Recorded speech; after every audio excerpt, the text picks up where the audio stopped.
विनायक चतुर्थी व्रत कथा। नमस्कार भाइयों बहनों, जय मां गायत्री। आप सभी का मेरे YouTube चैनल शुभकर्मा ही अष्टों में स्वागत है। आज के इस वीडियो में सुनते हैं विनायक चतुर्थी व्रत कथा। आप सभी से विनम्र निवेदन है, अगर आप मेरे चैनल पर पहली बार आए हैं तो प्लीज वीडियो को लाइक, चैनल को सब्सक्राइब और वीडियो को ज्यादा से ज्यादा शेयर अवश्य करें, ताकि आपके साथ साथ आपके अपने भी इस कथा का लाभ ले सकें और भगवान गणेश की कृपा आपके साथ आपके घर परिवार पर हमेशा बनी रहे। विनायक चतुर्थी को वरद चतुर्थी, संकष्टी चतुर्थी, गणेश चतुर्थी कई अलग अलग नामों से जाना जाता है। इस व्रत को भगवान गणेश की कृपा प्राप्ति के लिए मनुष्य को रखना चाहिए।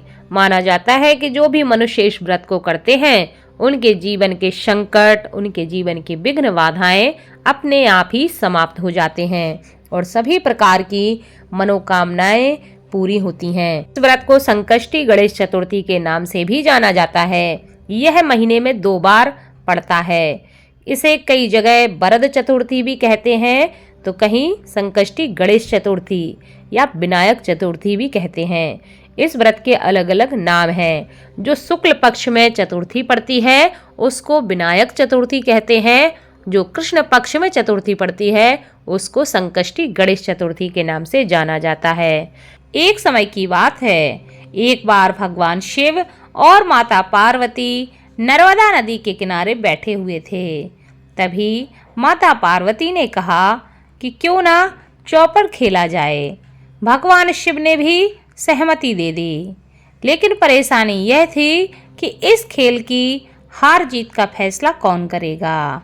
उसी समय भगवान शिव ने एक तिनके मात्र से ही एक पुतला बनाया और उसमें प्राण प्रतिष्ठा कर दी। उन्होंने उस पुतले से कहा कि हम तो चौपड़ खेल रहे हैं, लेकिन हार और जीत का फैसला करने वाला यहाँ कोई नहीं है, तो तुम्हें बताना होगा कि आखिर कौन खेल जीता है और कौन खेल में हारा है। भगवान शिव और माता पार्वती ने चौपड़ खेलना प्रारंभ कर दिया। 3 बार बाजी हुई और तीनों बार माता पार्वती ही खेल में विजयी रहीं। लेकिन जब उससे पूछा गया कि कौन जीता है तो उसने महादेव का नाम ले लिया। यह सुनकर माता पार्वती बहुत ही क्रोधित हो गईं। उन्होंने उस बच्चे को लंगड़ा होने का और कीचड़ में पड़े रहने का श्राप दे दिया। बच्चे ने माता से माफी मांगी और कहा कि उससे अज्ञानवश ऐसा हुआ है, इसमें उसका कोई द्वेष भाव नहीं था, मुझे क्षमा करें। बार बार माफी मांगने पर माता पार्वती को उस पर दया आ गई। इस पर माता ने कहा कि यहाँ नाग कन्याएं आती हैं और गणेश जी का पूजन करती हैं। जैसे वो कहें उसी के अनुसार तुम गणेश व्रत करना, इस तरह तुम मुझे प्राप्त कर सकोगे। इतना कहकर माता पार्वती और भगवान शिव कैलाश पर्वत पर लौट गए। ऐसे ही 1 वर्ष बीत गया। फिर वहां नाग कन्याएं आईं और इस बालक को गणेश जी के व्रत की विधि बतलाई। लगातार 21 दिन तक उस बालक ने इस व्रत को किया। उसकी श्रद्धा देखकर भगवान गणेश प्रसन्न हो गए। गणेश जी ने बालक से कहा कि मांगो, जो भी तुम्हारी इच्छा हो मैं तुम्हें वरदान दूंगा। तब बच्चे ने कहा कि उसे इतनी शक्ति दें कि वो अपने पैरों पर चल सके और कैलाश पर्वत पर अपने माता पिता के पास जा सके। उस बालक को वरदान देकर भगवान गणेश वहां से अंतर ध्यान हो गए। वरदान पाकर बच्चा कैलाश पर्वत पर जा पहुंचा। यहाँ उसने पूरी कथा भगवान शिव को सुनाई, लेकिन वहाँ माता पार्वती नहीं थी। चौपड़ वाले दिन से माता पार्वती भगवान शिव से विमुख होकर चली गई थीं।